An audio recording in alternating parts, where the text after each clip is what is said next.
अस्सलाम वालेकुम dear students, कैसे हो आप लोग। जैसे कि आप लोग जानते हैं कि हमारा रिवीजन स्टार्ट हो गया है फिर से। ये जो है वो मैं ख़ास करके उन बच्चों के लिए बना रही हूँ जिन्होंने इससे पहले ये वाले वीडियोस नहीं देखे हैं, जो न्यू जॉइंट हुए हैं उनके लिए है। तो इसका मतलब ये नहीं है कि जो ओल्ड स्टूडेंट है, जो पहले से ज्वाइन करे हैं, उनके लिए नहीं है, ऐसी कोई बात नहीं है। वो भी देखें और जो नए बच्चे हैं, जो न्यू जॉइंट हुए हैं, वो भी बच्चे ये अच्छी तरह से गौर से देखें। ठीक है, देखो हमारा फर्स्ट लेसन है चल मेरे घोड़े। बच्चों को जो है वो घोड़े पर बैठना बहुत पसंद होता है। वो लोग क्या कहते हैं, बच्चे लोग को मतलब जैसा घोड़ा जो है वो बहुत तेज़ जाता है, बहुत तेज़ भागता है, तो बच्चे लोग जो है वो बहुत खुश होते हैं। वो जब छोटे होते हैं या हम जब छोटे थे तब क्या करते थे, अपने नाना नानी, दादा दादी, अपने माता पिता, अपने भाई बहन को घोड़ा बनाकर क्या करते हैं, उनके ऊपर बैठ जाते हैं और ऐसा खींचते हैं कि चल मेरे घोड़े, चल मेरे घोड़े, है ना। और छोटे बच्चों की घोड़ा गाड़ी भी बहुत सारी आती है। और मालूम है आप लोगों को, एक बच्चों का बाल गीत भी है। कौन सा वो है ना वो कौन सा गीत है, देखो। लकड़ी की काटी काटी पे घोड़ा, घोड़े की दुम पे जो मारा तोड़ा। ये आप लोग ने सुने होंगे ना। तो ये सब जो है वो बच्चों की बहुत पसंद की चीज़ें होती है, घोड़ा। ठीक है, देखो ये बालक जो है वो किस तरह से घोड़े पे बैठा है और कितना खुश नज़र आ रहा है। आप लोगों को दिखाई दे रहा होगा कि वो बहुत खुश है और वो अपने घोड़े की जो है वो रस्सी खींच रहा है और उसको जो है वो दौड़ने के लिए बोल रहा है कि भागो, तेज़ दौड़ो और मुझे जो है वो सारे जग की सैर कराओ।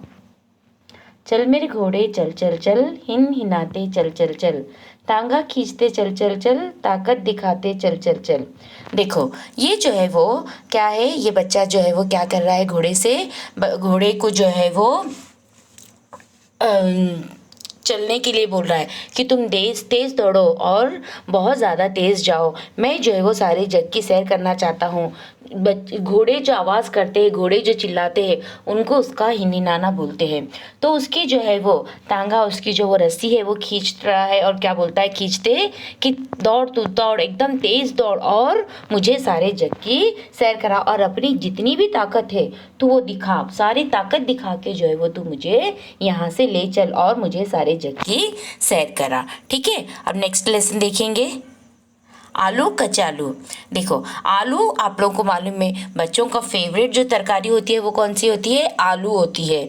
तो ये जो है वो हम लोग एक आलू और बैंगन के बारे में पढ़ेंगे कि एक बैंगन की टोकरी है, तो किस तरह से आलू जो है वो बैंगन की टोकरी में जाकर सो गया था, तब क्या होता है देखेंगे आप लोग।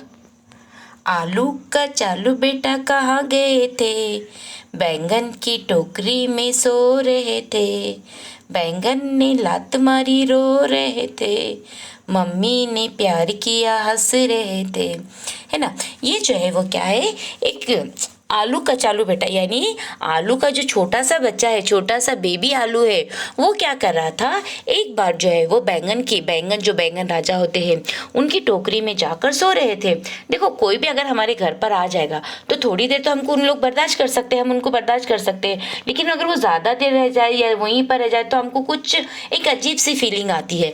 तो उसी तरह से ये जो है वो बैंगन को, अब क्या वो बहुत देर तक आलू को, बेबी आलू को अपनी टोकरी में रखा, लेकिन वो देखता है कि बहुत देर तक जो है वो निकल ही नहीं रहा है, जा ही नहीं रहा है अपने घर पे।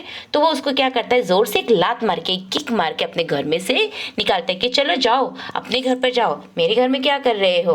अब ये जो है देखो, बैंगन ने जो है वो बेबी आलू को लात मारी, तो अब क्या हो गया, बेबी आलू जो था वो रोने लगा। अब बेबी आलू रो रहा है तो उसकी जो मदर आलू है, उसकी जो माँ है, वो क्या करती है, उसको प्यार करती है, उसको सहलाती है, उसको पुचकारती है कि क्या हो गया मेरा बेटा, क्यों रो रहा है मेरा बच्चा, रो मत तुम। ऐसा करते ही अब ये क्या होने लगता है, बेबी आलू जो है वो हंसने लगता है और उसको बहुत खुशी होती है क्योंकि उसके मम्मा आलू जो है उसने क्या किया, उसको प्यार किया है। बैंगन ने उसको लात मार के अपनी टोकरी में से निकाल दिया, तो मम्मा आलू ने जो है वो, आलू की जो मम्मा है उसने, आलू की जो माँ है उसने क्या किया, उसको अपने पास प्यार से बुलाती है, उसको प्यार करती है और उसको फिर अच्छे से उसको सहलाती है, उसको समझाती है। अब आलू जो है वो खुश हो जाता है और वो रोना बंद करता है और हंसने लगता है। तीसरा लेसन देखेंगे, प्यासा कौवा। देखो प्यासा कौवा, आप लोगों ने प्यासे कौवे की बहुत बार स्टोरी सुनी है कि बहुत सारे जो है वो कहानियाँ हैं। एक पर क्या होता है, प्यासा कौवा यानी एक ऐसा एक थर्स्टी क्रो जिसको प्यास लगी थी, एक ऐसा कौवा जिसको बहुत प्यास लगी थी। तो वो क्या करता है, वो जंगल जंगल घूमता रहता है, जंगल में जाता है। तो उसको क्या होता है, कहीं पानी नहीं नजर आता। एक वहां पर उसको घड़ा दिखाई देता है। तो वो क्या करता है, वो घड़े में झांकता है तो पानी था उसमें, लेकिन पानी जो था वो कैसा था, बहुत अंदर था, एकदम अंदर था उसके। अब वो सोचता है कि वो कैसे पानी पिएगा। तो उसको एक उसके दिमाग में एक तुरंत से आइडिया आ जाती है। तो वो क्या करता है, छोटे छोटे कंकर लेकर आके उसके अंदर डालता है। छोटे छोटे कंकर जैसे जैसे वो अंदर डालने लगता है, पानी जो है वो ऊपर ऊपर ऊपर ऊपर आने लगता है। देखो अब क्या होगा, यहाँ पर जो है आप लोग देख रहे हैं कि किस तरह से पानी ऊपर आ गया है, और कौवा क्या कर रहा है, वो पानी को पी रहा है। कौवा क्या करता है, वो पानी को पीता है और अपनी प्यास बुझाता है, और वो वहां से चला जाता है। इस तरह से वो क्या होता है, उड़कर वहां से फिर से चला जाता है ना। तो क्या होता है, ये जब हमको भूख लग रही है, जब हमको प्यास लग रही है, तो उस वक्त हमारा मन कहीं नहीं लगता, बस हमारा दिमाग यही रहता है कि कब हम लोग को वो पानी मिलेगा, या कब हम लोग को खाना मिलेगा, कब हम लोग खाना खाएंगे, कब पानी पिएंगे। तो ये क्या हो जाता है, अब जो है वो कौवे की प्यास मिट गई। कौवा वहाँ से धन्यवाद करके, मतलब जैसा वो भगवान की तरफ देख रहा है, अल्लाह की तरफ देख रहा है, और अल्लाह का शुक्रिया अदा करके वो वहाँ से चला जा रहा है। ठीक है, देखो आज हम लोगों ने 3 लेसन का रिवीजन करे हैं। चल मेरे घोड़े चल चल चल वाला, और आलू का चालू बेटा, और प्यासा कौवा। ठीक है, अब हम लोग इंशाल्लाह नेक्स्ट और आगे भी इसी तरह से रिवीजन करेंगे। इस वीडियो को अच्छी तरह से देखना बेटा, ठीक है माँ। चलो देखो यहाँ पर एक बार इसको देख लेंगे आप लोग। एक कौवा था, उसे प्यास लगी, चारों ओर देखा, उसे एक घड़ा दिखाई दिया, उसमें पानी बहुत नीचे था। उसने एक एक कंकड़ लाकर घड़े में डाला, घड़े का पानी ऊपर आ रहा था। उसने पानी पीकर अपनी प्यास बुझाई। इस तरह कौवे ने अपनी मेहनत और उपाय से अपनी प्यास बुझाई। ठीक है माँ, देखो अब इंशाल्लाह हम लोग नेक्स्ट आगे पढ़ेंगे। ओके माँ, थैंक यू।